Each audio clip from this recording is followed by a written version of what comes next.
Baik, kita akan mulakan insya-Allah. Boleh dengar suara saya? Boleh dengar tak suara? Boleh? Boleh dengar. Jelas tak? Boleh. Kuat tak? Kuat tak suara saya? Jelas. Alhamdulillah, syukur kepada Allah. Kadang-kadang saya ada cerita ni sekejap Baik, kita akan mulakan.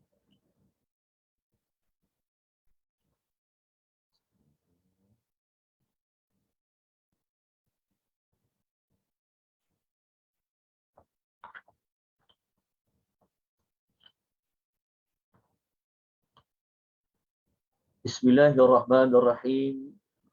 Alhamdulillahi rabbil alamin.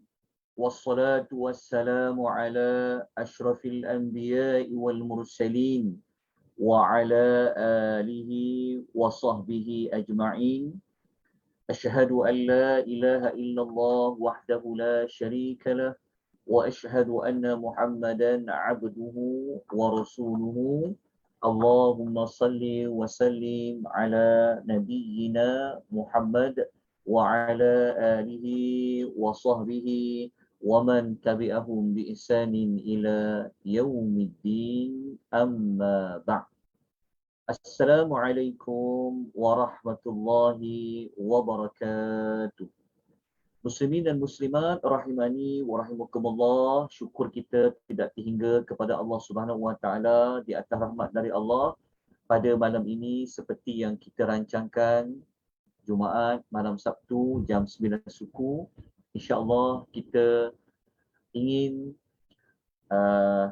mengenali nama-nama surah dan kita ingin mengetahui apakah tema di sebalik nama-nama surah tersebut. Alhamdulillah, Allah memberikan keizinan kita pada malam ni dengan hidayah dan taufik dari Allah. Allah menemukan kita sekali lagi untuk malam ini kita akan mempelajari dua nama surah seperti yang tuan-tuan sedia maklum, yang mana surah pada malam ini sasarannya adalah kita nak belajar tentang surah Al-Jathiyah, surah yang ke-45. Kemudian kita akan belajar tentang surah Al-Ahqaf, iaitu surah yang ke-46 di dalam susunan mushaf yang ada di tangan tuan-tuan dan puan-puan. Moga-moga dua surah pada malam ini kita dapat belajar dengan lancar, kita dapat belajar dengan berkesan. Mohon rahmat dari Allah Subhanahu wa taala. Kita terus kepada surah Al-Jathiyah. Surah Al-Jathiyah, makna Al-Jathiyah seperti yang kita sedia maklum, Al-Jathiyah merujuk kepada manusia yang berlutut. Al-Jasiyah maknanya adalah yang berlutut. Itulah makna Al-Jasiyah, yang berlutut. Daripada nama ini, kita pasti akan mencari lagi jawapan mengapa dipilih dengan nama surah manusia yang berlutut. Kenapa namanya yang berlutut? Berdiri tegak berbeza dengan orang yang berlutut. Maknanya orang yang berlutut ni menunjukkan kepada maksud apa? Dan kenapa dipilih pada nama itu? InsyaAllah pada malam ini kita akan merungkaikan persoalan tersebut. Moga-moga kita semua dapat manfaat daripada pengisian malam ni. Baik, kita lihat dulu kepada nama-nama dia yang lain. Okey, nama yang tauqifi iaitu nama surah berdasarkan kepada petunjuk Nabi SAW adalah Al-Jathiyah. Nama suratul Jathiyah ni adalah surah yang berdasarkan kepada wahyu. Dia adalah tauqifi. Tetapi ada di kalangan para ulama, mereka namakan surah Jathiyah ni dia ada nama dia yang lain. Tetapi nama ini hanyalah ijtihad. Hanyalah pendapat di kalangan para ulama supaya kita dapat lihat sudut lain. Lepas tu para ulama letak Al-Jathiyah ni nama lain dia. Okey, nombor satu, Al-Jasiyah, dia juga dipanggil dengan nama surah Asy-Syari'ah. Dan ada juga para ulama menamakan surah Jasiyah ni dengan nama surah Ad-Dahr. Syariah maknanya syariah lah. Kalau Ad-Dahru maknanya peredaran masa. Ini adalah ijtihad para ulama. Okey, kalau kita nak rujuk pada bagaimana para ulama mengatakan surah ini namanya suratul syariah, sebenarnya para ulama berpandukan kepada ayat nombor 18. Okey, tulis ayat nombor 18 dalam surah Al-Jathiyah. Okey, ayat nombor 18 surah Al-Jathiyah ada maklumat tentang perkataan asy-syariah. Ada perkataan syariah pada ayat nombor 18. Yang mana perkataan syariah ini dia tidak ada pada ayat yang lain di dalam Quran. Dia tidak ada pada surah lain. Tetapi perkataan yang pada ayat nombor 18 itu, perkataan ala syariatin, dia hanya berada pada suratul Jasiyah. Sebab itu para ulama mengatakan perkataan syariah seperti mana lafaz ayat 18 dalam surah Al-Jasiyah ini dia tak ada pada tempat lain, menyebabkan para ulama kata suratul Jasiyah ini boleh juga dinamakan dengan nama lain surah Asy-Syariah. Berpandukan pada ayat nombor 18. Itu jawapan dia. Para ulama yang mengatakan pula surah Al-Jathiyah ni nama lain dia adalah suratul Dahri, iaitu surah peredaran masa. Okey, mereka berpandukan kepada ayat nombor 24. Berpandukan pada ayat nombor 24 dalam surah Al-Jathiyah. Maknanya para ulama mereka bukan reka suka-suka. Para ulama mereka yang mahir Al-Quran, mereka kaji Al-Quran ni, mereka secara ijtihad mereka berpendapat surah Al-Jasiyah ni juga boleh dinamakan dengan surah Ad-Dahr, iaitu surah peredaran masa. Merujuk kepada ayat nombor 24. Pengisian kita pada malam ni, kita tidak mahu mengulas lebih lanjut tentang nama suratul syariah ataupun suratul dahru, walaupun ada di kalangan para ulama yang menamakan sebegitu, tetapi kita memberikan tumpuan kepada nama yang nama ini dia adalah tauqifi. Dia berdasarkan wahyu, iaitu namanya adalah Al-Jathiyah. Kenapa surah ini dinamakan Al-Jasiyah? Sudah pasti jawapan dia ada perkataan Al-Jathiyah di dalam ayat dalam suratul Jathiyah. Sekejap lagi kita pergi kepada ayat yang menyebut perkataan Al-Jathiyah. Sebelum kita pergi kepada sumber ayat yang ada menggunakan perkataan Al-Jathiyah, kita terus kepada kenapa dipilih nama Al-Jathiyah ataupun sebab penamaan surah ini dengan nama surah Al-Jasiyah. Okey, para ulama mengatakan bahawa kenapa surah ini dipilih dengan perkataan Al-Jathiyah yang berlutut, kerana di dalam ayat dalam suratul Jasiyah ada menceritakan tentang bukan seorang yang berlutut, tetapi ada umat. Ada umat manusia yang dia akan berlutut nanti di hari akhirat. Kenapa dia berlutut? Dia takut, dia bimbang tentang amal-amal mereka yang akan dihisab oleh Allah Subhanahu wa Ta'ala. Kan? Macam mana dia merasa gementar, dia merasa takut sehingga kan membawa dia kepada berlutut. Kenapa dipilih dengan nama berlutut?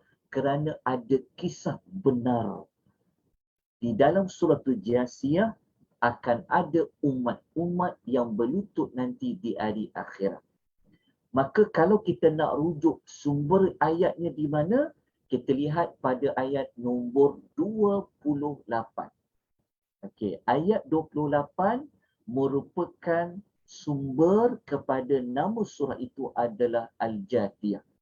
Untuk memahami mengapa surah ini dinamakan Suratul Jathiyah yang berlutut, maka kita kena lihat ayat yang ada perkataan Al-Jasiyah, tetapi untuk lebih faham, kita kena lihat dulu ayat sebelum ayat nombor 28, kita lihat pada ayat nombor 27.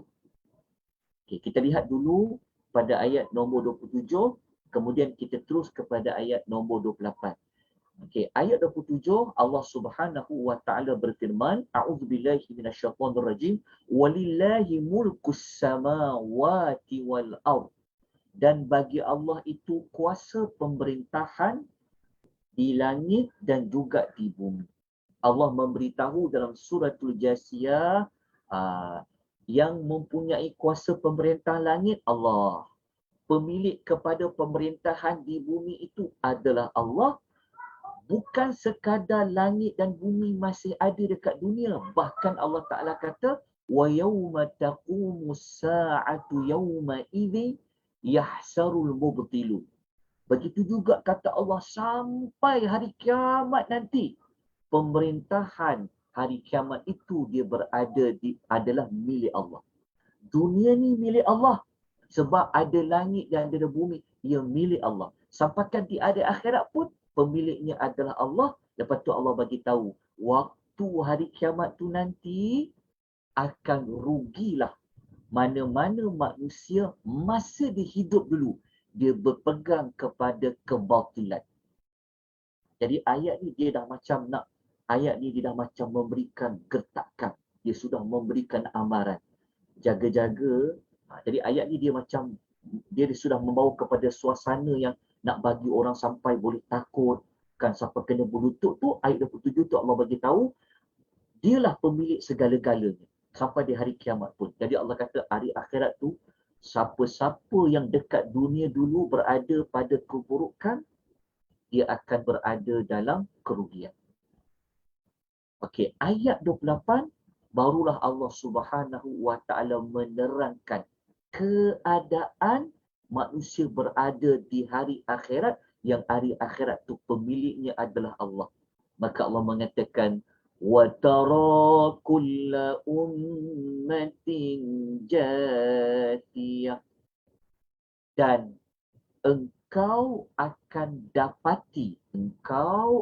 melihat ummatin, kullu ummatin. Perkataan umat ni mungkin kita boleh bulatkan. Perkataan umat ni maksudnya kumpulan-kumpulan umat. Allah Ta'ala kata kulla ummatin, setiap umat. Bukan seorang tetapi ramai umat. Allah Ta'ala kata engkau akan perhatikan nanti setiap umat itu mereka jadi apa? Jathiyatan. Mereka akan berada dalam keadaan berlutut. Berlutut seperti kita faham berlutut. Kita berlutut, begitulah umat akan berlutut di hari akhirat. Bukan seorang, tapi Allah kata umat. Allah kata setiap umat mereka akan berlutut. Kenapa mereka berlutut? Ada kaitan dengan apa-apa yang mereka takutkan sangat sampai nak kena berlutut. Ayat selepas tu, dalam ayat yang sama 28 menerangkan, kulla ummatin tud'a ila kitabihal yawma tujzaw ma kuntum ta'malun. Kenapa mereka sampai berlutut tu? Kerana tiap-tiap umat pada waktu itu mereka akan dipanggil, mereka akan diseru untuk terima kitab suratan amal. Apabila dapat kitab suratan amal tu, kitab catatan amal itulah yang akan digunakan, kata Allah, pada hari ini, kata Allah, pada hari itu kamu akan dibalas. Kamu, kejap yang saya nak kena tutup tuan punya suara audio. Jadi kalau sesiapa yang nak bertanya, nanti tolong letakkan gambar tangan ya, untuk bertanya. Nanti saya buka apa audio tu. Sebab saya juga yang jaga Zoom ni. Jadi saya nak kena, kalau ada gangguan audio, saya terpaksa tengok dulu mana-mana yang buka saya akan tutup. Tapi saya dah buat, tuan-tuan memang tak boleh nak buka audio tu. Saya dah kontrol dia. Jadi kalau ada soalan, tuan-tuan nak tanya, nanti dekat bahagian, ada tak dekat bahagian mana nak kata tuan-tuan nak bertanya ni. Okey, nanti tuan-tuan kan ada gambar reaction kan? Reaksi tu nanti tuan-tuan tunjukkan gambar tangan, nanti saya akan bukakan audio untuk tuan-tuan dan puan-puan. Okey, jelas ya? Jadi Allah Ta'ala kata pada hari ini kamu akan dibalas atas apa yang kamu telah lakukan. Jadi setiap umat dia dah tahu dah. Kita semua ni tahu apa kekurangan diri, apa kita dah buat, apa yang kita dah tinggal, apa yang kita tak buat, dosa apa yang kita buat, salah apa yang kita buat. Semua orang tahu. Sebab tu saksi yang paling kuat diri sendiri. Maka apabila saat di hari akhirat, diserahkan buku amal, maka ketika itulah masing-masing kata Allah mereka akan berlutut. Kenapa? Dikaitkan dengan amal. Masing-masing takut dengan amal masing-masing menyebabkan ada umat yang mereka berlutut di hari akhirat. Jadi kenapa mereka berlutut? Kita dapat jawapan, mereka berlutut kerana mereka memikirkan tentang amal-amal yang akan dihisap oleh Allah di hari akhirat. Macam mana nak hisap amal di hari akhirat? Berpandukan kepada buku amal yang dicatat oleh malaikat di kiri dan di kanan. Berlutut. Okay. Tetapi ayat ni, kalau kita hanya baca ayat 28, kita tidak dapat jawapan lagi siapakah umat itu. Tapi Quran kata ayat 28, kulla ummatin. Siapa umat itu? Tapi sebelum kita nak sebut tentang umat-umat itu, maka elok kita pergi terus kepada maklumat lain dalam surah Al-Jasiyah yang nak menunjukkan bahawa memang umat-umat akan takut sangat di hari akhirat. Macam mana bentuk manusia boleh merasa takut di hari akhirat sampai bawa kepada berlutut tu, maka saya minta kepada tuan-tuan dan puan-puan untuk melihat ciri-ciri ayat yang ada dalam suratul Jasiyah. Okay, dia dalam surah Jasiyah ni dia ada beberapa bentuk ayat yang menunjukkan memang hari itu orang akan takut kepada Tuhan. Hari yang paling takut sekali adalah di hari akhirat. Sehingga membawa kepada berlutut. Jadi macam mana kita nak tengok ayat ni, suasana dia adalah suasana yang menunjukkan tentang ketakutan. Maka saya minta tuan-tuan lihat pada slide nombor ini. Okay, saya minta tuan-tuan buka pada gambar rajah. Okay. Nota telah diedarkan pada tuan-tuan, nanti boleh dapatkan di link Google yang telah saya letakkan di bahagian chat. Okey, begini. Kalau kita baca surah Al-Jasiyah, kita dapati cara surah Jasiyah ni macam mana bentuk dia. Kalau kita baca pada mula-mula suratul Jasiyah, permulaan suratul Jasiyah, kita akan jumpa Allah menyebut dua namanya. Yang nama itu disebut Al-Azizu dengan Al-Hakimu. Al-Aziz. Apa makna Al-Aziz? Yang perkasa. Apa makna Al-Hakim? Yang maha bijaksana. Maknanya, kalau kita betul-betul amati surah Jasiyah ni, kita buka mula-mula je baca surah Jasiyah ni, kita dah jumpa Allah Ta'ala bagi tahu kepada kita bahawa Allah tu memiliki sifat Al-Aziz, keperkasaan, dan Allah Ta'ala itu dia maha hikmah. Kalau kita belajar nama Allah Al-Aziz, dia memang dikaitkan dengan azab. Kalau belajar tentang nama Al-Aziz ni, Allah Ta'ala ni tidak ada siapa yang boleh lari daripada azab Allah azab Allah ni syadid, azab Allah Ta'ala ni sangat berat, maka nama Al-Aziz ini dia akan ditonjolkan oleh Allah. Jadi kalau kita baca surah Al-Jasiyah, kita jumpa permulaan nama Allah Al-Aziz digabungkan dengan Al-Hakim. Saya tunjukkan contoh ayat dia. Kita jumpa pada ayat nombor 2. Saya dah bulatkan warna hijau pada ayat nombor 2 tu. Ini permulaan ayat. A'udzubillahi minasyaitonirrajim. Tanzilul kitabi minallahil azizil hakim. Jumpa perkataan Al-Aziz, saya dah bulatkan dalam kotak berwarna biru. Letak pula warna merah supaya lebih nampak. Allah Ta'ala kata kitab Al-Quran ini diturunkan daripada Allah yang maha perkasa lagi maha bijaksana. Kenapa Allah letak mula-mula lagi dia dah bagi tahu dia maha perkasa? Dia dikaitkan dengan Al-Quran. Siapa tolak Quran, maka dia diancam, dia akan berhadapan dengan Allah yang maha perkasa. Jadi kalau kita tak perhalusi ayat mula-mula ni, mungkin kita tak perasan Allah mengatakan dia itu maha perkasa Al-Aziz. Kemudian kalau kita tengok penutup pula.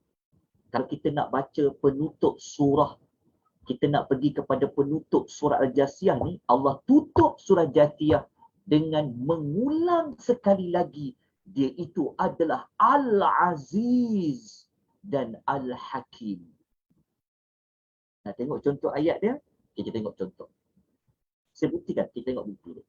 Okey, kita lihat ayat nombor 37. 37 ni merupakan ayat terakhir sekali surah Al-Jasiyah. Mungkin kita tak perasan pada pembukaan dengan penutup. Tapi kalau kita dah belajar, kita amati betul-betul, penutup sebelum habis surah Jasiyah ni, Allah tutup dengan nama dia apa? Wa huwal azizul hakim. Dia tutup. Dialah yang maha perkasa lagi maha bijaksana. Kita jelas tak? Jadi kesimpulan dia macam ni. Kesimpulan dia, Allah Ta'ala membuka surah Al-Jasiyah dengan menyebut dia maha perkasa. Dia tutup juga dengan nama dia maha perkasa. Apabila para ulama melihat pembuka dengan penutup, maka para ulama membuat ulasan ini menunjukkan Allah Ta'ala ni dia maha perkasa, sama ada dunia ni masih ada ataupun di hari akhirat Allah itu juga maha perkasa. Nak menunjukkan bahawa keagungan Allah Ta'ala ni di dunia pun dia itu Al-Aziz, di akhirat dia juga itu adalah Al-Aziz. Jadi kalau orang faham nama Al-Aziz ni, kita berada dalam keadaan diancam. Bila-bila saja kita boleh kena azab Allah. Sebab tu digunakan nama Al-Aziz. Okay, kalau tuan-tuan kalau tuan-tuan dan perempuan nak kukuhkan lagi nama Al-Aziz ni, tuan-tuan boleh belajar nama Allah Al-Husna lah. Okay, kalau kita detailkan nama Allah Al-Aziz ni, tuan-tuan catat ya. Okay, dalam Quran nama Allah Al-Aziz ni diulang sebanyak 88 kali. Nama Al-Aziz saja diulang oleh Allah sebanyak 88 kali. Saya tak tulis maklumat dalam nota. Okey, 88 kali. Okey. Daripada 88 kali tu, nama Allah Al-Aziz tu, Allah Ta'ala ada combine. Allah Ta'ala ada gabungkan dengan nama lain. Kalau kita baca sekarang, Al-Azizul Hakim dan. Okey. Nama Al-Aziz Allah pasangkan dengan nama-nama yang lain ada banyak.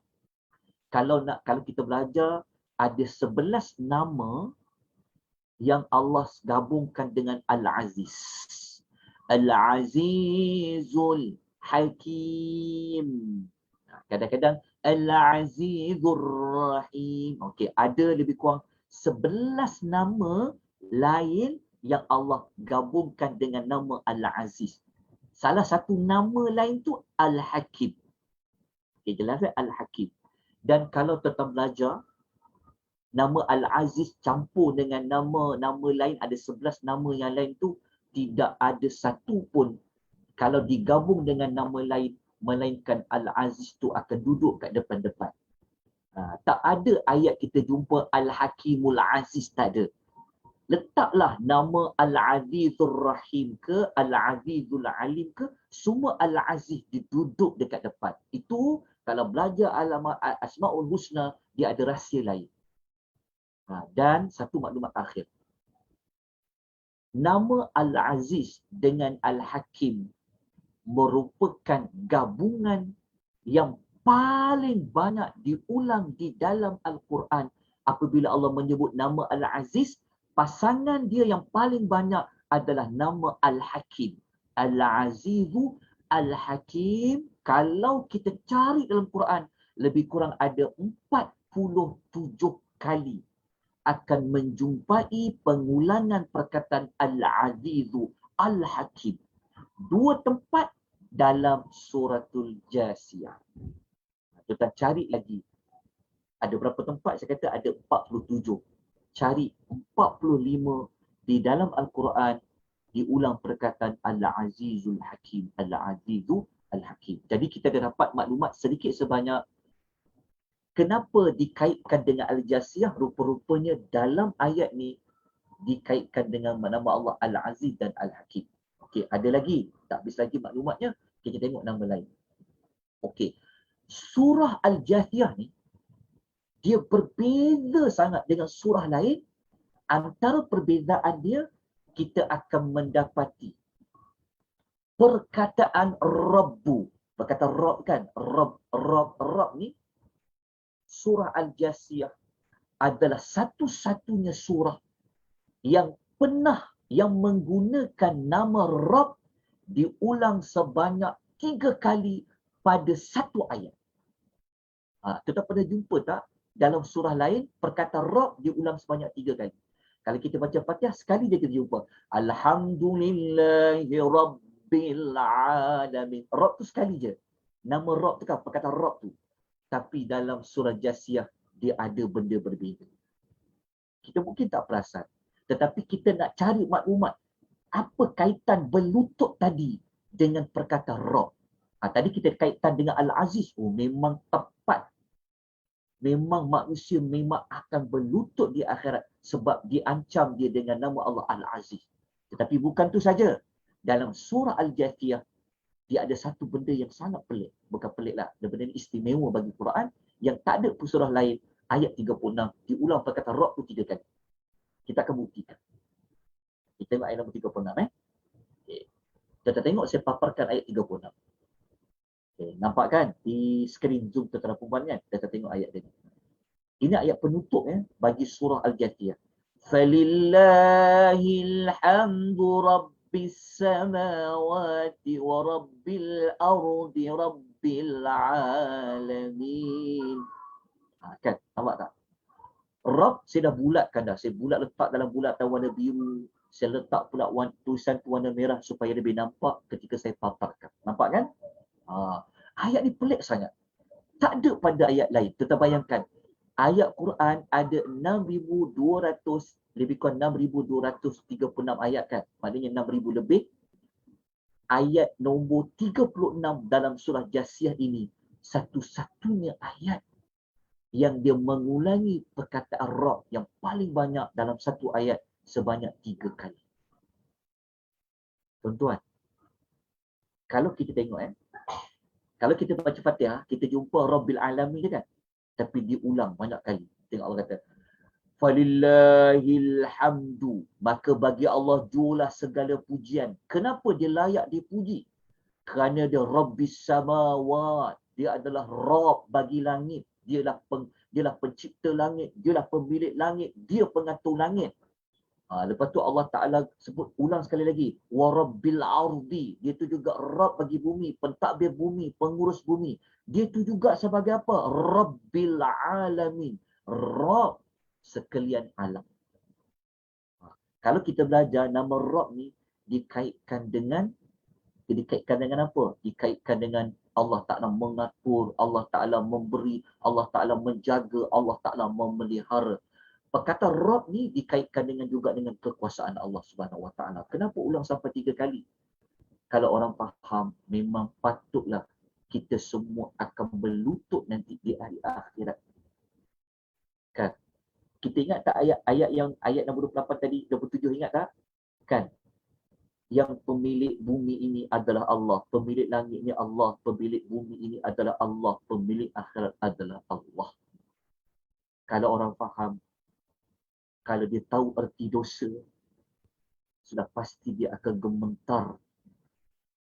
Bukan satu dosa yang kita buat pada Allah, banyak dosa kita buat pada Allah. Macam mana kita berhadapan dengan Allah yang menyebabkan orang akan berlutut di hadapan Allah. Okey, ada satu lagi maklumat. Okey, surah Al-Jasiyah ni, ayat 37 ni, ayat last kali surah Jasiyah, dia ada menyebut perkataan Al-Kibriya. Kita tahu tak apa makna Kibriya? Dalam bahasa kita, dalam bahasa Kibriya ni sebenarnya merujuk kepada yang sombong. Tapi kita jangan faham Allah Ta'ala tu negatif sombong tu. Kalau kita sombong mungkin tak elok kita nak kata pada Allah. Allah tidak ada satu sifat pun negatif. Al-Kibriya ni maksudnya pada membangga. Dia ada kehebatan. Kan itu pada Kibriya. Perkataan Kibriya ni kalau kita pakai di kita maksudnya kita sombong. Maksudnya kita membangga diri. Perkataan Kibriya ni hanya layak untuk Allah. Kita tidak boleh membangga diri. Allah dia yang boleh. Kita faham kan? Sebab Allah memiliki segala-galanya. Betul tak? Kita tak boleh. Kita tidak boleh ada sifat Kibriya. Tidak boleh. Kibriya ni hanya layak bagi Allah. Allah saja yang layak untuk rendahkan siapa-siapa. Allah saja yang layak untuk mengangkat diri dia. Kita tidak boleh.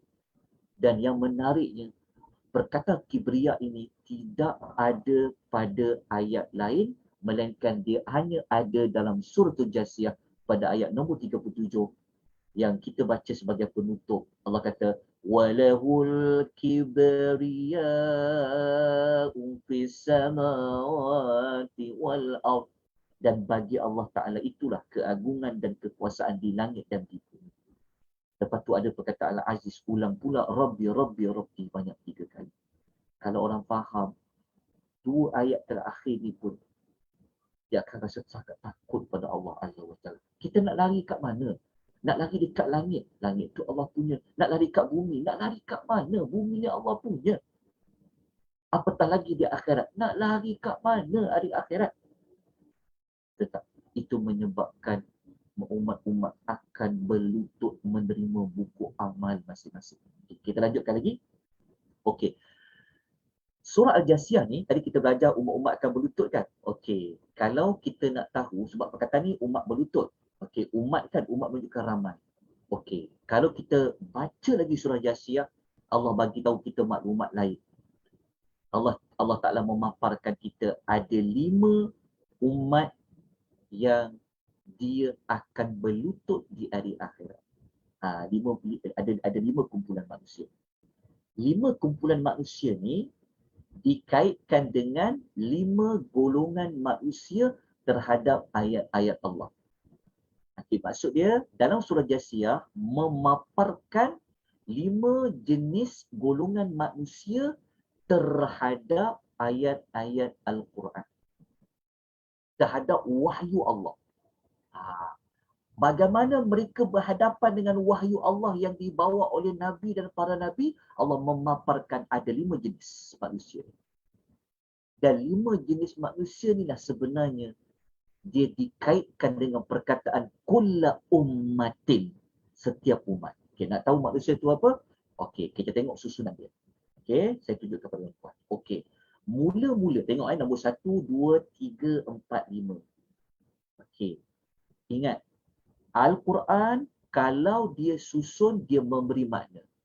Kalau kita lihat susunan ayat, kita tengok dulu ayat 7 sampai ayat 11, Allah Ta'ala cerita tentang orang yang berdusta lagi berdosa. Lepas tu baru Allah Ta'ala cerita tentang Ahlul Kitab. Lepas tu Allah Ta'ala cerita ada orang yang beriman. Lepas tu Allah Ta'ala cerita orang yang mengikuti hawa nafsu. Lepas tu Allah Ta'ala cerita tentang Dahriyun. Dahriyun ni orang yang dia berpegang dunia ni sebenarnya dia tidak ada Tuhan. Dia macam dunia ni dia jadi semula jadi. Dia ikut peredaran masa. Itulah Dahriyun.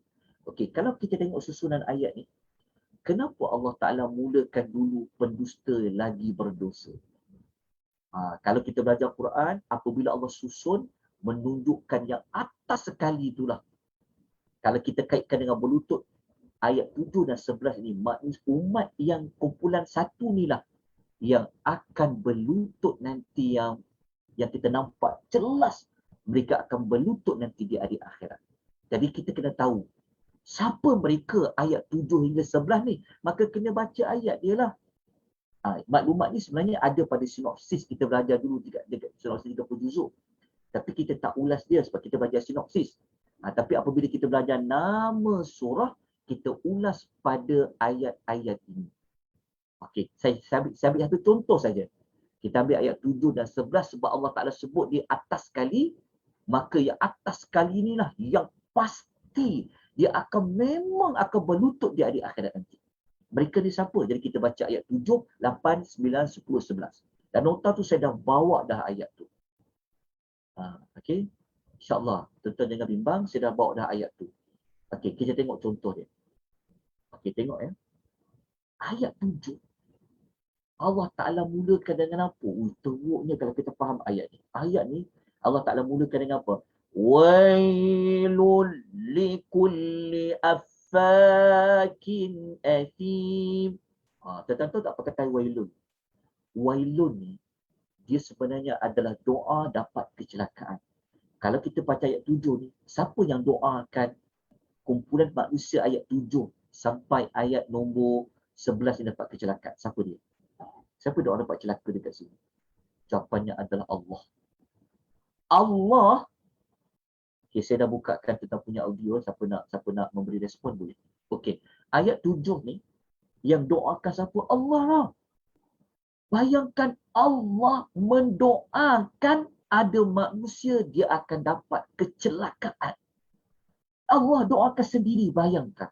Allah yang mengurniakan, Allah yang memberi azab, dia Al-Aziz, dia sendiri mendoakan wailul likulli affakin athim. Celakalah, binasalah bagi setiap yang pendusta lagi dia berdosa. Mereka ni siapa? Mereka ni siapa? Ayat 8 terangkan.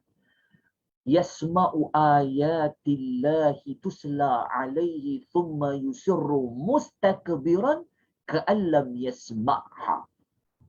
Iaitu orang yang dia dengar ayat Allah dibaca kepada dia. Dia dengar ayat tu. Tapi dia buat apa? Dia bersikap sombong seolah-olah macam dia tak dengar. Tapi dia dengar kata Allah. Tapi dia tolak ayat tu. Dia buat seperti dia sombong seolah dia tak dengar ayat tu. Lepas tu Allah Ta'ala sebut ayat 8 apa? Fabashirhu bi'adabin alim. Tuhan kata, maka gembirakanlah dia dengan azab yang pedih. Tuan-tuan, sepatutnya berita gembira dengan syurga. Tapi Allah Ta'ala kata apa? Ayat ni kalau kita faham, memang menakutkan. Kan, mula-mula kita jumpa perkataan celaka. Allah Ta'ala doakan. Lepas tu Allah Ta'ala kata ayat 8 ni, Allah Ta'ala kata, mereka yang dia dengar ayat Quran tapi dia buat tak kisah, okey kata Allah, beri kat dia berita gembira, nanti dia akan dapat azab yang alim, yang pedih. Okay, tuan-tuan, perhatikan pada perkataan yang saya telah underlinekan dia. Yang saya gariskan dia ni merupakan jawapan kepada patutlah surah tu nama Jathiyah. Yang sampai memang kena berlutut kerana ayat di dalam dia pun memang ayat-ayat yang memang menunjukkan bahawa kita semua memang akan berlutut nanti di hari akhirat, akan merayu kepada Allah. Okay, kita tengok bentuk ayat kan. Kita baca lagi ayat nombor 9. Ayat nombor 9 Allah Ta'ala kata apa lagi? Allah Ta'ala kata mereka tadi yang dapat celaka dari kata Allah siapa dia? Wa idza 'alima min ayatina syai'an taqadhaha khuzuha.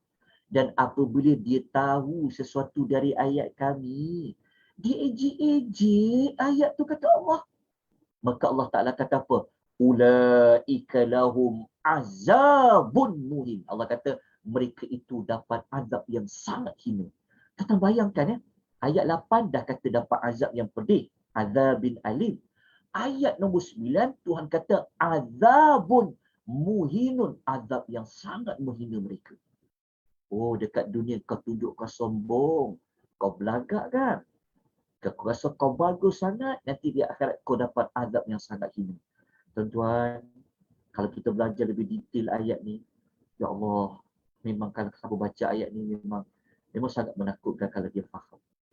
Sebab apa kalau kita belajar azabun ni, ini adalah nakirah. Nakirah tu maksud apa? Kata nama am.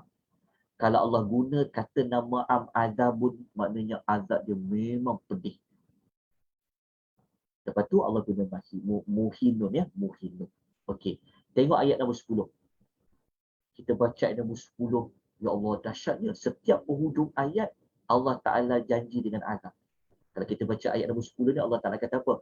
Min waraihim jahannam. Tuhan kata, tu dekat belakang mereka tu ada neraka, kata Allah. Maksudnya nak menunjukkan neraka tu kat belakang kau je.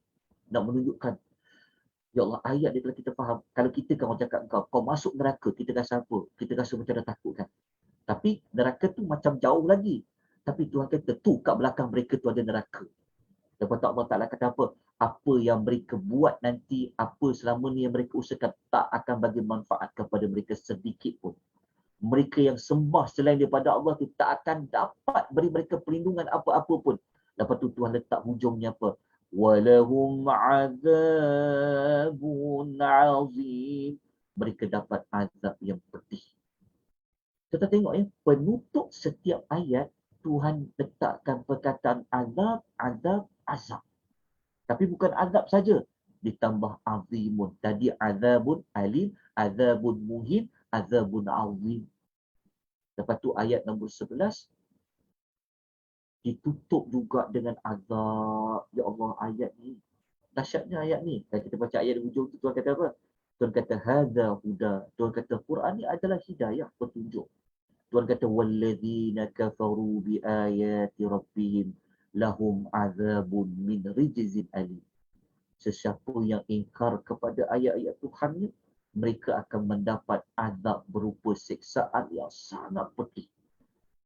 Tuan-tuan ya, kita tengok ayat dia kan. Tengok ayat hujungnya, rijzin alim. Ayat 10, azabun muhin, azab besar. Ayat nombor 9, azabun muhinun, azab yang sangat hina. Ayat nombor 8, azab alim, azab yang pedih.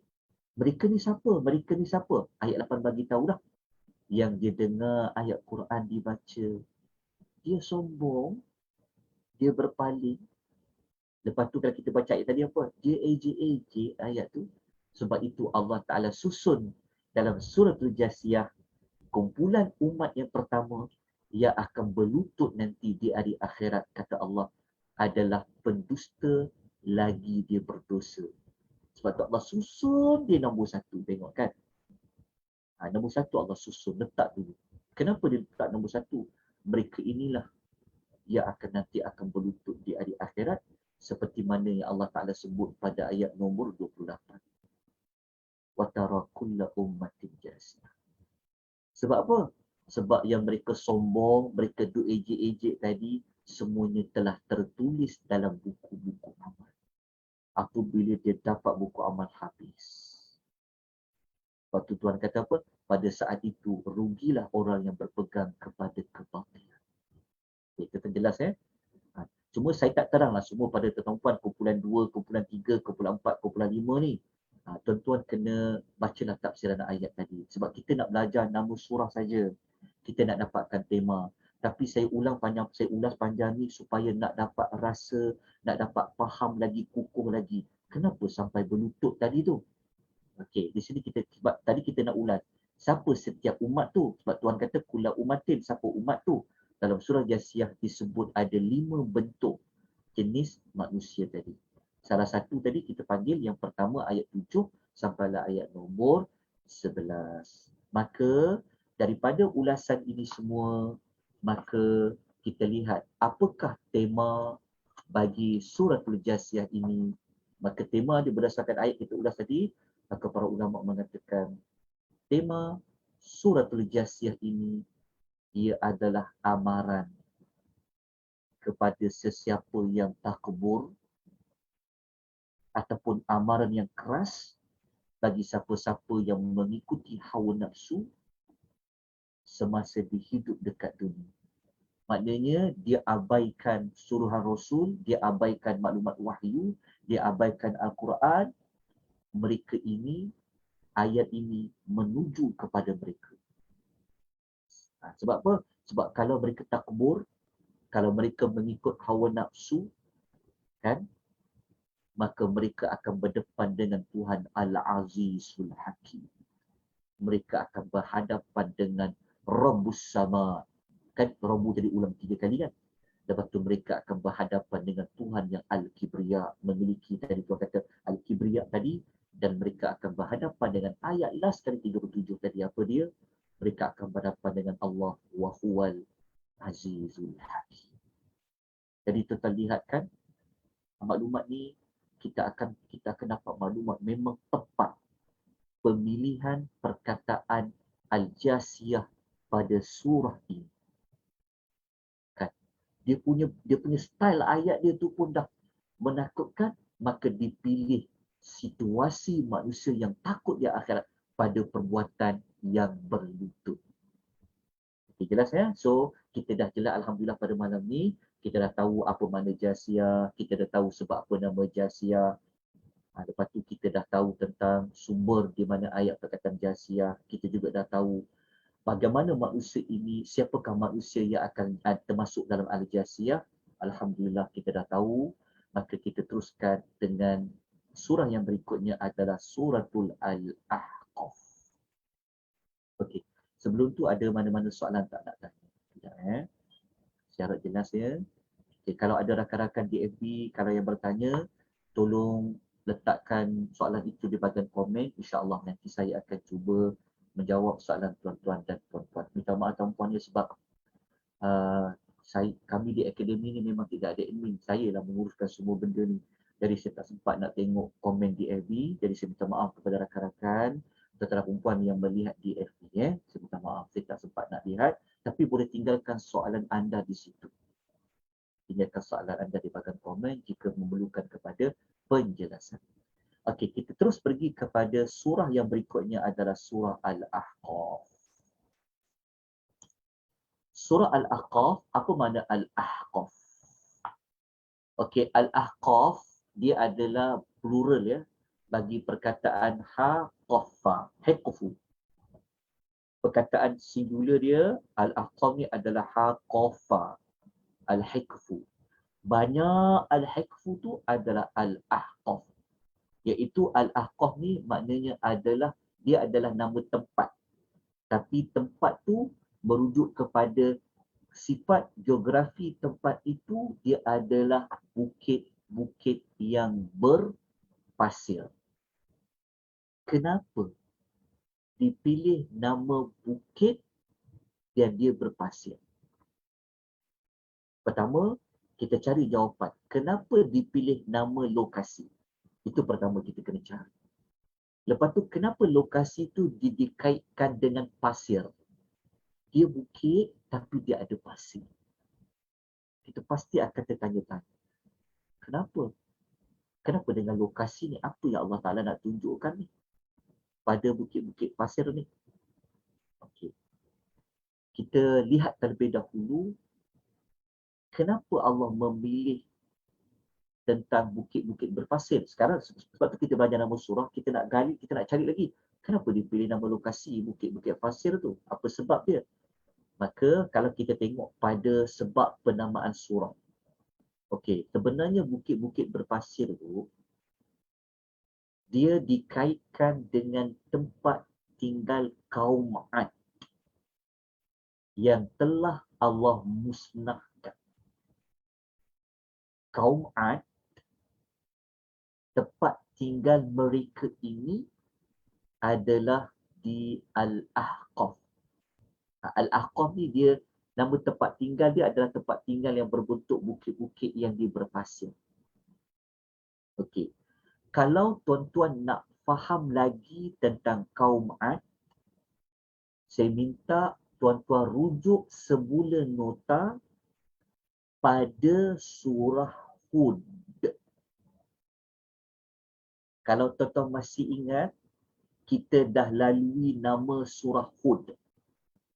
Surah Hud adalah surah yang ke-11. Jadi kalau tuan-tuan nak tahu maklumat lebih lanjut, sebab tuan-tuan memang perlu kena tengok balik nota surah Hud tu. Sebab kaum Ad ni, dia adalah kaum Nabi Allah Hud. Tetapi kita kena cari jawapan. Kenapa dekat surah Hud dipilih nama Nabi Hud tu? Dan kenapa dalam surah Al-Ahqaf ni dipilih pada tempat tinggal kaum Ad itu? Apa sebenarnya yang Allah Ta'ala nak sampaikan pada nama Al-Ahqaf tu? Jadi kalau kita tengok pada penamaan ni, sebenarnya Allah Ta'ala nak tunjulkan kepada orang-orang Arab musyrikin khususnya, yang waktu Al-Quran ini turun, Allah Ta'ala nak tunjulkan kepada mereka tentang apa? Tentang, ingat, ada satu kaum dulu, mereka ini berada di bukit-bukit yang berpasir, sama tak macam tempat korang yang berbukit-bukit yang berpasir? Okay, maksud dia, kenapa diletakkan pada nama tempat tinggal kaum Ad ini? Kerana sebenarnya Allah Ta'ala nak fokus kepada lihatlah, renunglah, ambillah pengajaran kepada ada satu kaum tu yang tempat tinggal mereka ini bukit-bukit yang berpasir. Okey, satu bab. Lepas tu pula, memang kaum Ad ni, kalau kita tengok dalam peta kan, jadi kalau dalam nota surah Hud tu, saya ada tunjuk peta dia lagi nampak lah. Kita tengok kalau tengok peta Yaman. Okey, ikut Ibnu Kathir, kaum Ad ni, mereka ni sebenarnya mereka berada di Yaman. Mereka ada tempat tinggal mereka adalah di Yaman, di Hadramaut di Yaman. Apa kaitan dengan orang Arab musyrikin di Mekah? Sebab Yaman dengan Mekah tak jauh. Sebelah-sebelah kan, Yaman dengan Mekah. Dan kalau kita belajar sejarah, orang Arab musyrikin, khususnya pedagang-pedagang, memang mereka akan masuk Yaman setiap tahun. Sebab apa? Sebab mereka ni kan berdagang pada musim sejuk dengan pada musim panas. Kalau kita belajar surah Quraisy kan, ila fi Quraisy ila fihim rihlatash shita'i was-sayf. Orang Arab musyrikin ni, tambah lagi yang Quraisy ni, mereka memang akan keluar masuk Yaman tu setiap tahun. Mereka kalau musim sejuk, mereka pergi ke mana? Kalau musim panas, mereka pergi ke mana? Mereka berdagang. Kan ada dua musim kan? Musim panas dan musim sejuk. Cuma saya terlupa maklumat. Kalau musim sejuk, dia pergi ke mana? Musim panas, dia ke mana? Cuma saya minta maaf, saya terlupa fakta tu. Tetapi, dua-dua tempat je dia pergi. Dia akan pergi ke bumi Syam, dia akan pergi ke Yaman. Pada dua musim tu. Jadi mereka memang masuk Yaman dan mereka tahu dekat Yaman tu adanya peninggalan tempat tinggal kaum Ad yang Allah Ta'ala pernah binasakan mereka. Jadi diletakkan nama Al-Ahqaf tu untuk lebih menakut-nakutkan mereka tentang ada umat yang telah diazab. Sebab tu ditunjulkan nama tempat tu.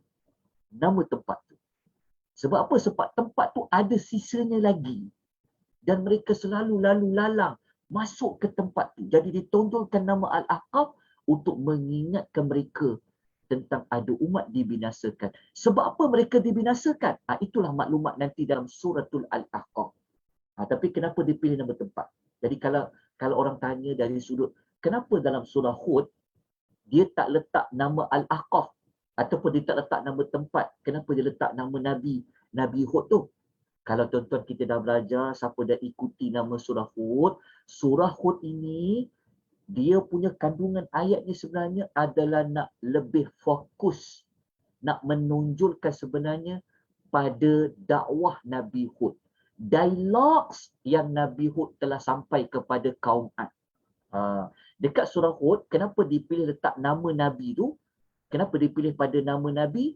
Sebenarnya diletakkan nama Nabi nak menonjolkan tentang watak Nabi Allah Hud tu sendiri ketika dia berdakwah. Dialog dia, apa yang dia cakap, apa yang mereka balas balik. Sebab tu letak pada nama dia. Tapi dekat surah Al-Ahqaf tak letak pada nama dia, tapi letak pada tempat kaum dia tu. Kenapa? Nak menonjolkan tempat itu ada sisa-sisa telah dibinasakan oleh Allah. Jadi tuan-tuan nampak tak perbezaan dia? Jadi kalau tuan-tuan nak tahu maklumat Hud tu, kena rujuk balik semula nota pada surah Hud. Dalam tu kita dah sebut dah beberapa maklumat lain dia. Okey, jelas tuan-puan dapat jawapan kenapa surah tu diletakkan nama Al-Ahqaf? Okey. Kita nak lebih faham lagi, kita cari, kita pergi lagi kat surah Al-Ahqaf ni tentang dari manakah perkataan Al-Ahqaf berada. Dekat mana sumber ayat dia? Yang ada nama Al-Ahqaf, ia berada pada ayat nombor 21. Okey. Untuk lebih kukuhkan lagi maklumat kenapa Allah tunjulkan nama Al-Ahqaf tu, maka kita kena baca bukan ayat 21 saja, tapi kita kena baca ayat-ayat 21, 22, 23, 24 sampai 25. Kita kena fahamkan ayat-ayat ni 25 sampai 21 tu, kan, tuan-tuan akan dapat tahu pemilihan Al-Ahqaf ni memang tepat. Maksudnya pemilihan nama Al-Ahqaf tu bukanlah saja-saja lah maksudnya. Sebab selama ni ialah kita mungkin abaikan tentang nama surah kan, sebab ialah kita nak khatam Quran tak ada kaitan dengan kita nak memahami nama surah. Tapi salah satu cara nak faham surah dalam Quran, belajar pada nama. Sebab tu tahniah kepada tuan perempuan yang boleh mengikuti daripada mula sampailah habis, jangan tinggalkan. Sebab maklumat ni kan, dia membantu kita untuk faham surah. Cara paling cepat nak faham surah, boleh belajar pada nama dia. Okey. Jadi kita kena baca. Kita kena betul-betul hayati, fahamkan ayat 21 sampai ayat nombor 25 tentang kaum Ad. Jadi kalau kita dah faham cerita tu nanti, kita akan lebih-lebih lagi dapat mengukuhkan pemilihan nama Al-Ahqaf itu memang bertepatan dengan tema untuk menakut-nakutkan orang-orang Arab musyrikin yang mereka dah buat apa dekat Nabi Muhammad sallallahu alaihi wasallam. Karakter mereka tu ada persamaan tak macam kaum Ad yang telah dibinasakan oleh Allah Azza wa Jalla. Jadi kita baca ayat nombor 21. Ayat nombor 21. Okey, tuan-tuan, boleh lagi kita teruskan ni ke macam mana tuan-tuan perempuan? Okey ke? Boleh. Boleh okey. Boleh. Alhamdulillah. Okey. Tak apa, kalau kita tak sempat, kita boleh sambung ke depan. Perlahan kita belajar. Tak perlu kita terkejar-kejar. InsyaAllah. Baik, kita lihat dulu perkataan Al-Ahqaf ayat 21. Saya dah letakkan di dalam kotak warna hijau perkataan Al-Ahqaf, saya gariskan dia, tetap kita boleh nampak jelas. Allah Ta'ala berfirman, A'udzubillahi minasyaitanirrajim. Wa dhkur akha 'adin idh anzara qaumahu bil ahqaf. Allah Ta'ala kata, dan ingatkanlah. Allah Ta'ala minta Nabi SAW peringatkan kaum dia tentang apa? Peristiwa saudara Ad, iaitu Nabi Allah Hud. Allah tak sebut nama Hud tu, tapi Allah kata kaum Ad tu, orang kampung dia sendiri, saudara mereka sendiri namanya adalah Hud lah. Saudara mereka, iaitu saudara kaum Ad, iaitu Nabi Allah Hud, ketika dia memberikan peringatan kepada kaumnya yang mereka tinggal di lembah Al-Ahqaf. Lembah Al-Ahqaf ni kalau mengikut Ibnu Katsir, yang Ibnu Katsir ni merupakan seorang historian juga, seorang muarikh, seorang ahli sejarah juga ulama tafsir. Beliau mengatakan Al-Ahqaf ni seperti saya sebut tadi, dia berada di negara Yaman, di Hadramaut, kata Al-Imamu Ibn Katsir. Jadi Allah Ta'ala kata, ketika Nabi Allah Hud tu bagi peringatan, mereka buat apa? Allah Ta'ala kata, peringatan yang Nabi Allah Hud buat tu, sebenarnya peringatan yang sama macam Rasul-Rasul yang datang sebelum Nabi Allah Hud dan Rasul yang datang selepas Nabi Allah Hud. Okey. Tuan-tuan, perkataan yang datang selepasnya ini merujuk kepada Nabi apa antaranya? Nabi Muhammad SAW kan datang selepas Nabi Allah Hud kan. Jadi ayat ni sebenarnya Allah Ta'ala minta Nabi ceritakan kepada orang Arab musyrikin tentang kisah kaum Ad. Orang musyrikin dia tahu kisah tu. Dia tahu kisah yang turun-temurun. Mereka tahu. Jadi Allah Ta'ala minta Nabi ceritakan.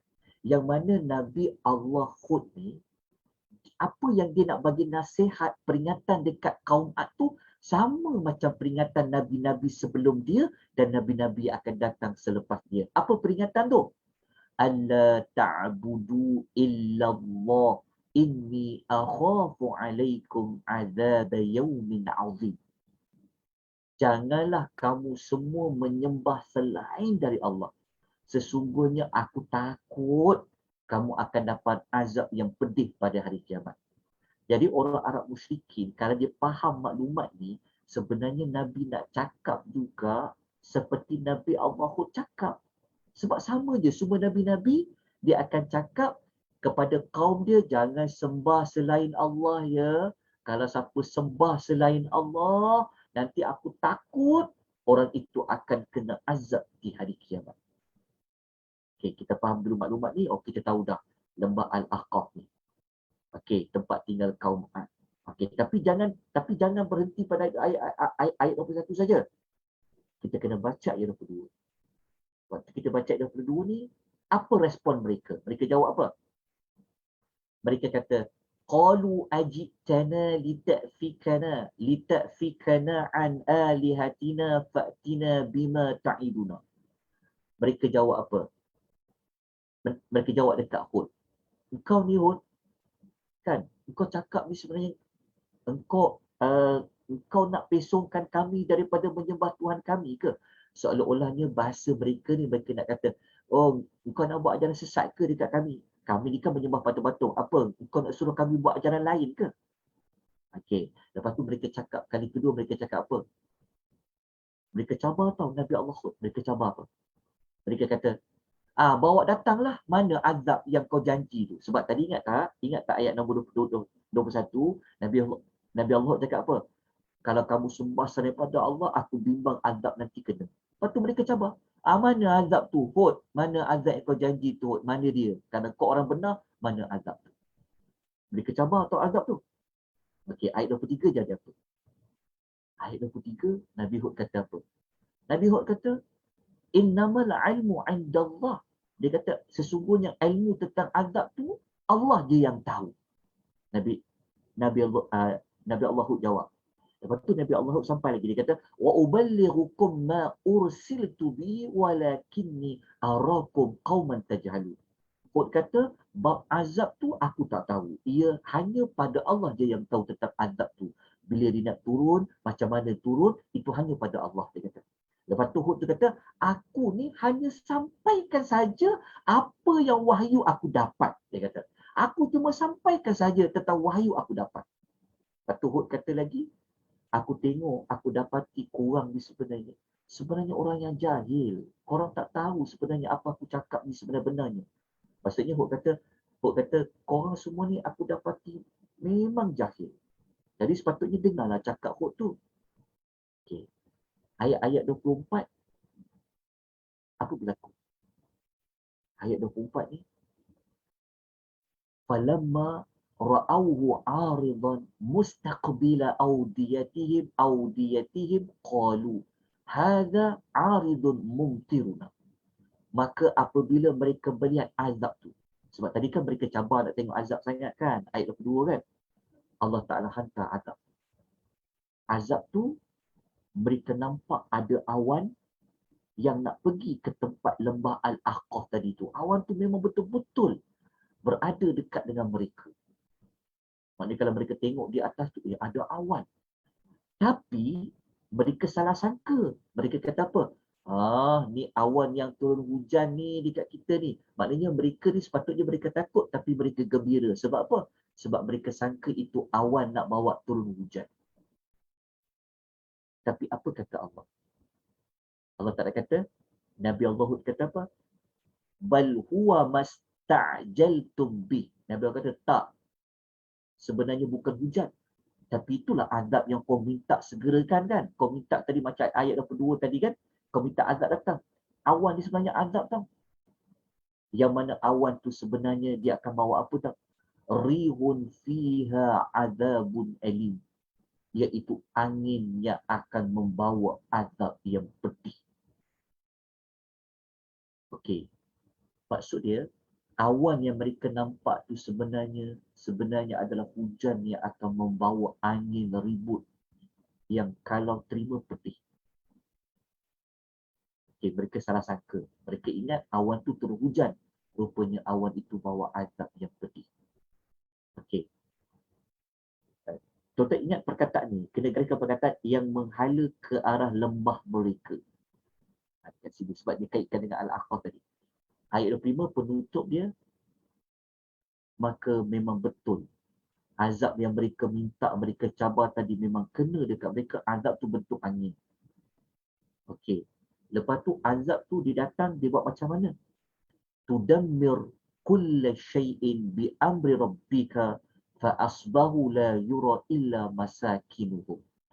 Maka angin tadi kalau dia sampai, dia menghancurkan segala-galanya dengan izin Allah.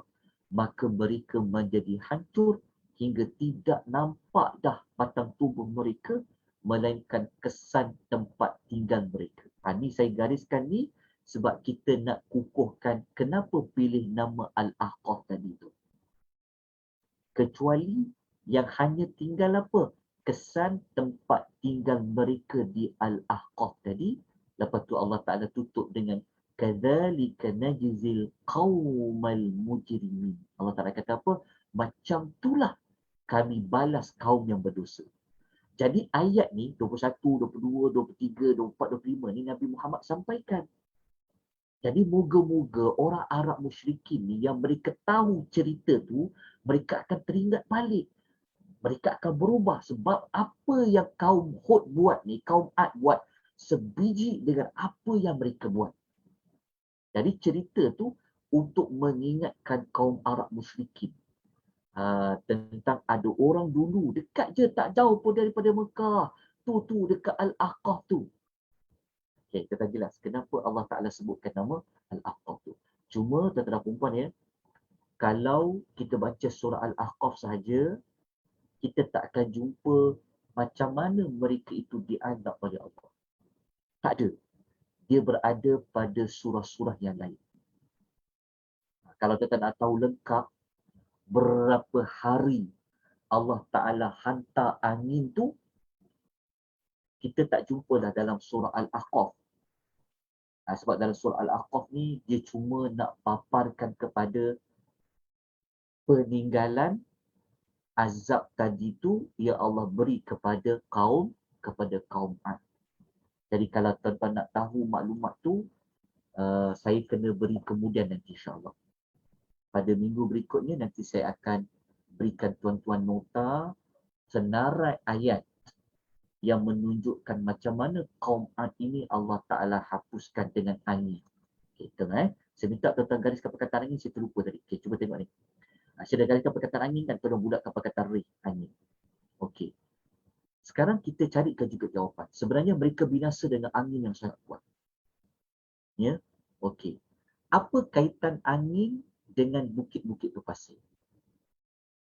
Boleh tak tuan-tuan kaitkan azab angin dengan pemilihan lembah mereka yang berpasir? Kita dapat kaitkan tak? Maksudnya kita dapat kaitan tak? Angin dengan bukit-bukit yang berpasir.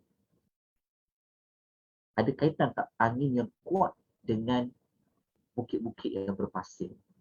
Ada kaitan kan? Pasir berterbangan dibawa oleh apa? dibawa oleh angin. Jadi pemilihan nama lembah bukit yang berpasir tu memang sangat tepat dengan bentuk azab yang datangnya dengan angin yang sangat kuat. Bukan angin menyejukkan, bukan angin yang menyenangkan, bukan angin sepoi-sepoi bahasa, tak. Dia angin yang berbinasakan. Jadi ada kaitan dengan pasir-pasir, ada kaitan dengan tempat mereka. Lepas tu, kenapa Allah azab dengan angin? Iaitu yang saya kata, kita kena cari maklumat dalam surah Hud. Kalau tuan-tuan cari maklumat dalam nota surah Hud, dalam nota tu saya telah nyatakan macam mana kekuatan kaum Ad. Tuan-tuan kalau nak tahu, kaum Ad ni dia sangat kuat. Dia sangat kuat. Jadi tuan-tuan kena tengok nota dekat surah Hud tu.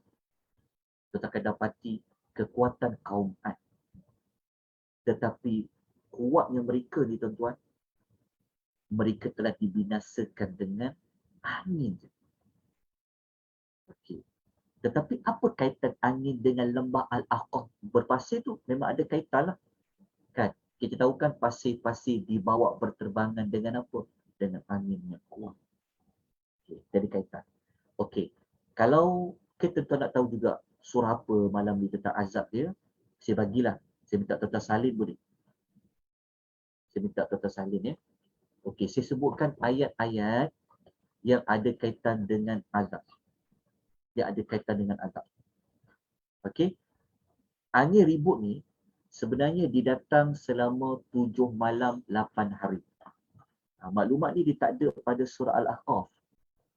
Kita kena baca pada surah lain lah. Okey, saya sebutkan surah dia dengan muka surat sekali. Kita salin ya, salin. Okey, pertama dalam surah Az-Zariyat, Az-Zariyat, surah nombor 51, ayat 41 hingga 42. Okey, ayat 41 hingga 42 surah Az-Zariyat, muka surat nombor 522. Kalau saya siap muka surat, tak ada betul dekat ya. Surah Az-Zariyat, ayat 41 hingga 42, surah nombor 51.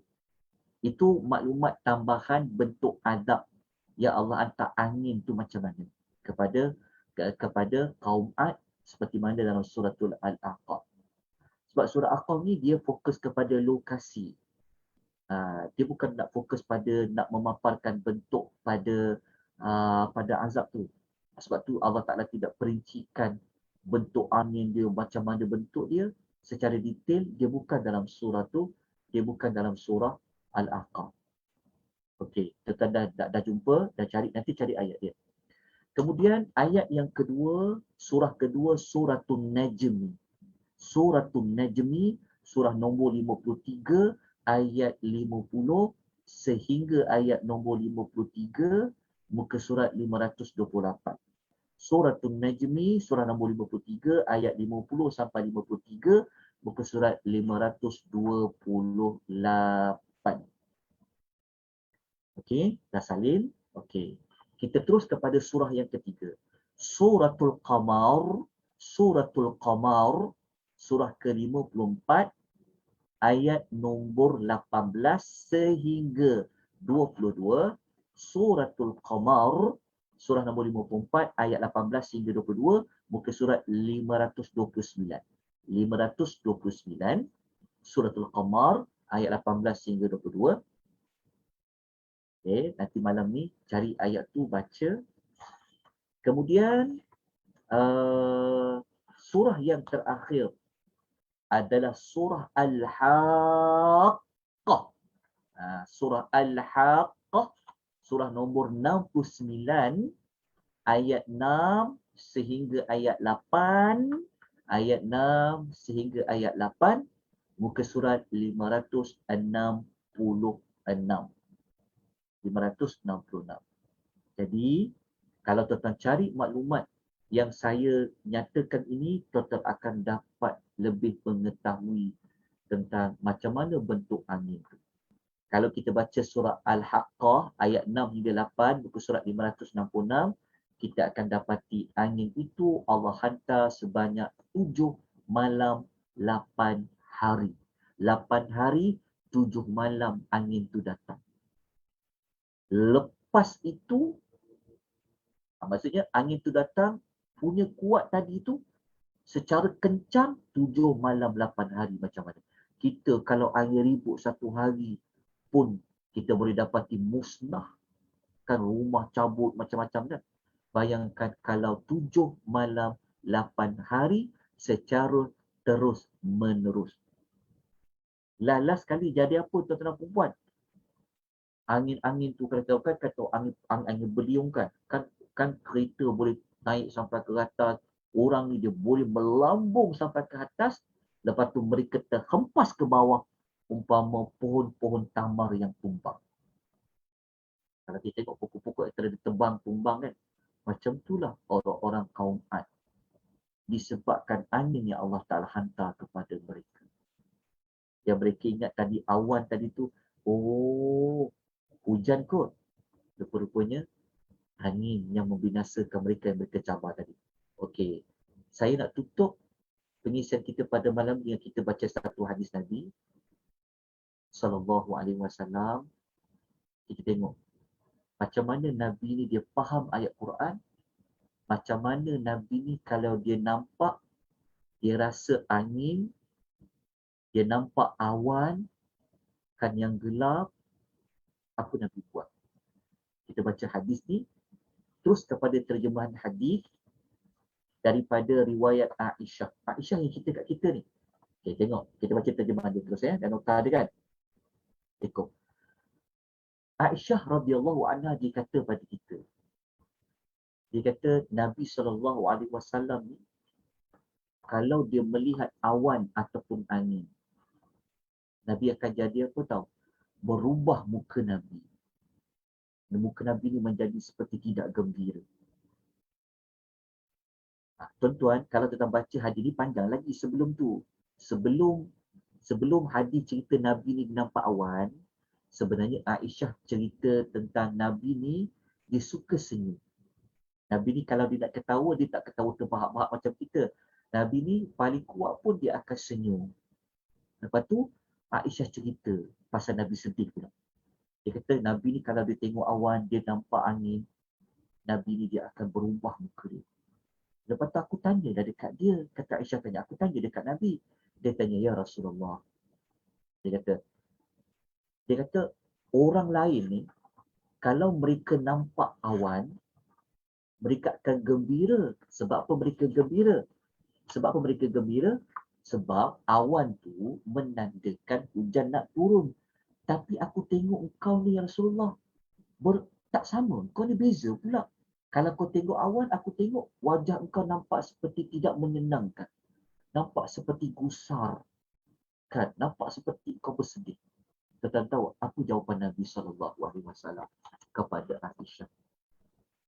Nabi kata, ya Aisyah. Nabi kata, wahai Aisyah. Ma yu'amminni an yakuna fihi azabun. Nabi kata, Aisyah, tidak ada yang dapat beri jaminan kepada aku pada awan yang aku nampak tu tidak ada azab. Maknanya Nabi kata, tidak ada satu jaminan yang nak menunjukkan awan tu kalau kita nampak awan tu tidak ada azab dalam dia. Lepas tu Nabi kata sesungguhnya ada satu kaum mereka telah diazab dengan angin. Yang mana kaum itu apabila dia nampak azab tu, mereka ingat awan tu akan turunkan hujan kepada mereka. Seperti mana kaum apa? Kaum Ad tadi. Jadi Nabi ni, dia faham sangat ayat Quran. Jadi cara dia tadabbur macam mana? Lekat dalam pemikiran Nabi. Sebab dia faham ayat pasal kaum apa tadi tu? Kaum Ad tadi tu kan? Yang kaum Ad ni dia ingat awan tu ingat turunkan hujan. Rupanya angin yang bawa ribut kepada mereka. Membinasakan mereka. Jadi Nabi ni, apabila dia nampak awan, dia lihat angin, dia rasa angin tu dia berubah muka dia. Sebab apa? Dia bimbang dan dia takut pada awan dan angin itu sebenarnya bukan nak bawa hujan, tapi nak bawa azab kepada manusia yang menyebabkan Nabi ni berubah muka dia. Itulah tanda orang yang tadabbur Al-Quran. Orang yang berjaya memahami Al-Quran, mentadabbur Al-Quran adalah Nabi sallallahu alaihi wasallam. Sehingga ketika mana nampak awan dan angin berubah muka. Jadi tuan-tuan yang Allah rahmati sekalian, moga-moga kita semua jadi macam Nabi sallallahu alaihi wasallam. Kita ingat kisah ni dan kita dapat jawapan nama Al-Ahqaf itu dipilih pada lokasi kaum Ad sebenarnya adalah untuk apa? Adalah untuk menunjukkan, menakut-nakutkan kepada orang Arab musyrikin, termasuklah kepada kita, kerana tempat tu masih ada lagi. Tempat kaum Ad itu sisa-sisanya, baki-bakinya mengingatkan tentang kalau mereka ada perangai yang sama, watak yang sama kepada Nabi Muhammad sallallahu alaihi wasallam, maka tidak mustahil Allah Taala akan membinasakan kita seperti mana kaum Ad. Kaum Ad ni dia sangat kuat tuan-tuan. Jauh beza dengan kita orang Melayu. Lepas tu saya minta tuan-tuan rujuk balik ya pada nota surah Hud. Kalau siapa tak ada nota surah Hud, bernama surah Hud, nanti saya beri kepada tuan-tuan dan puan-puan. Kita cari kat situ, lagi tu tak akan dapat rasa penghayatannya tentang kaum Ad ini. Maka kita tutup dengan tema, kita tengok tema bagi surah Al-Ahqaf ini, temanya sebenarnya adalah Allah Ta'ala nak menyebutkan tentang kewajipan mentauhidkan Allah. Jangan syirikkan Allah. Lepas tu terima apa yang Nabi dan Rasul itu sampaikan. Khususnya Nabi Muhammad sallallahu alaihi wasallam. Maksud dia kalau siapa tak nak tauhidkan Allah seperti kaum Ad tadi tu, kalau sesiapa yang menolak dakwah Nabi Allah Hud macam kaum Ad tadi, dia cabar pula azab, mereka memang tak nak berubah, masih lagi nak menyembah patung-patung, maka mereka diancam dengan azab tadi. Dan itulah tema bagi surah Hud, bagi surah Al-Ahqaf ini, temanya adalah kewajipan mentauhidkan Allah dan menerima kerasulan Nabi Muhammad sallallahu alaihi wasallam. Kenapa kita letak tema menerima kerasulan Nabi sallallahu alaihi wasallam? Sebab Nabi ni apa yang dia bawa sama macam Nabi Hud bawa. Apa yang Nabi Muhammad sallallahu alaihi wasallam sampai kepada kaum musyrikin sama macam Nabi Allah Hud menyampaikan peringatan kepada kaum dia. Maka tamatlah suratul Al-Ahqaf. 2 surah pada malam ni, moga-moga kita dapat manfaat. InsyaAllah kita akan sambung pada kelas yang akan datang. Ada apa pertanyaan, persoalan? Sekejap saya jawab soalannya, dekat chat dulu. Okey. Musim sejuk ke Yaman, musim panas ke Syam. Okey, terima kasih atas jawapan diberikan. Okey, tidak. Dalam listing golongan manusia terhadap ayat-ayat Allah, kenapa orang beriman jatuh pada nombor 3, pada nombor 4 dan nombor 5 merupakan golongan yang kufur ingkar. Okey. Wallahu ta'ala a'lam tentang peletakan pertengahan pada ayat tersebut. Tetapi kalau kita nak cari jawapan dia, sebenarnya dia dalam ayat tadi tu dia ada 5. Saja ada 5 kan? Kita tunjukkan balik. Sebenarnya dia memang ada 5 macam mana tadi kan? Yang tadi kan? Okay, kumpulan yang punya ni dia memang ada 5. Tapi kalau kita baca ayat yang selepas dia, sebenarnya dia ada memang Allah pecahkan jadi 5. Sebenarnya 1, 2, 4 dengan 5 ni sebenarnya dia mewakili satu kumpulan orang kafir. Sebenarnya dia memang dipecahkan jadi 5, tapi 5 ni sebenarnya dia akan terbahagi kepada 2 sahaja. 2 sahaja tu maknanya antara orang beriman dengan orang yang kafir. Yang 1, 2, 4 dan 5 ni sebenarnya di bawah kelompok umum orang-orang yang kafir. Sebab tu Allah sebut golongan 3 ni ada orang yang beriman. Orang beriman ni menunjukkan mereka berlutut kerana semua orang takut di hari akhirat kerana dikaitkan dengan amal soleh. Okay. Sebab tu Allah letak ke sini orang yang beriman. Sebab tu kalau kita belajar Kita dah sebut pun hadis pagi tadi Riyadhus Shalihin. Siapa yang ikut kelas Riyadhus Shalihin, memang kita ada sebut dalam hadis Nabi, waktu Allah Ta'ala panggil kita hisab, Allah minta kita mengaku tentang dosa-dosa kita. Kan kita buat dosa apa, dah buat salah apa. Walaupun kita percaya Allah tu ada, kita ada 6 rukun iman memang. Tapi kita tak terlepas daripada dosa. Maka kita pun tidak mustahil untuk kita ketakutan kita di akhirat sampai kita akan berlutut.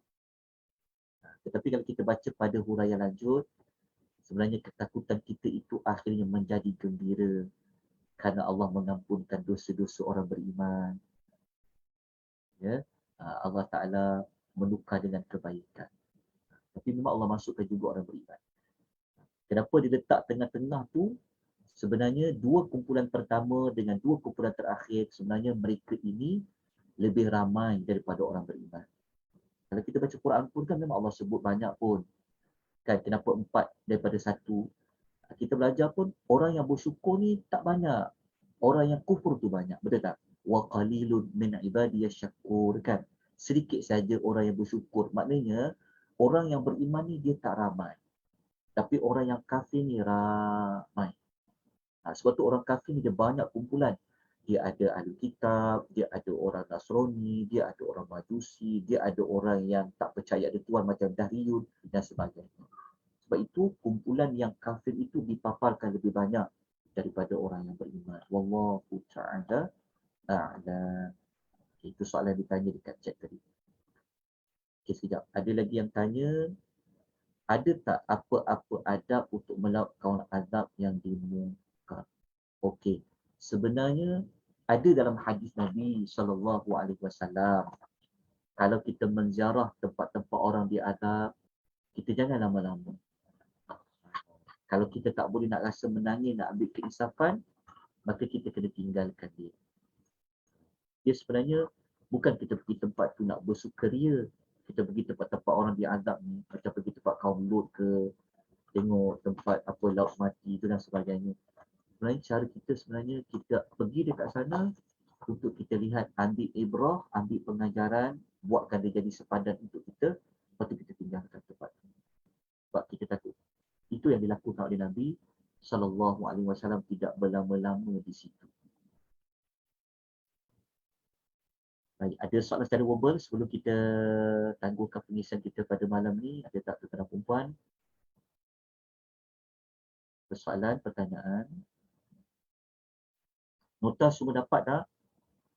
Ada tak lagi yang belum dapat nota? Dapat Ustaz. Dapat. Kalau tak dapat, tolong maklumkan ya untuk memudahkan kita belajar. Ada soalan. Okay, kalau tidak ada sebarang persoalan, jika ada mana-mana saya tersalah tersilap, kalau dapat jawapan betul tolong kongsikan. Saya bersedia untuk memperbaiki. Kalau ada kekurangan, saya mohon ampun dan maaf. InsyaAllah kita bertemu pada minggu hadapan dengan 2 surah yang baru. Kita cuba sasarkan setiap kelas kita nak belajar 2 surah. InsyaAllah minggu depan kita belajar surah Muhammad dengan surah Al-Fatah. InsyaAllah pada minggu hadapan. Jadi besok pagi kalau tuan ada kelapangan, tidak ada apa-apa aktiviti ataupun tidak ada kelas, tuan saya jemput untuk mengikuti tadabbur Suratul Al-Kahfi pada jam 10.30 pagi. InsyaAllah saya akan berikan nota besok pagi bagi nota tambahan. Dan pada pukul 3 petang, saya jemput tuan-tuan perempuan mengikuti kelas mengukuhkan keimanan kita dengan menjauhi perkara-perkara mistik, perkara-perkara tahyul dan perkara-perkara khurafat untuk siri yang terakhir pada jam 3 petang. Tolong sampaikan kepada rakan-rakan yang lain. Aku qouli hadza wa astaghfirullahal azim wa billahi taufiq hidayah. Wassalamualaikum warahmatullahi wabarakatuh.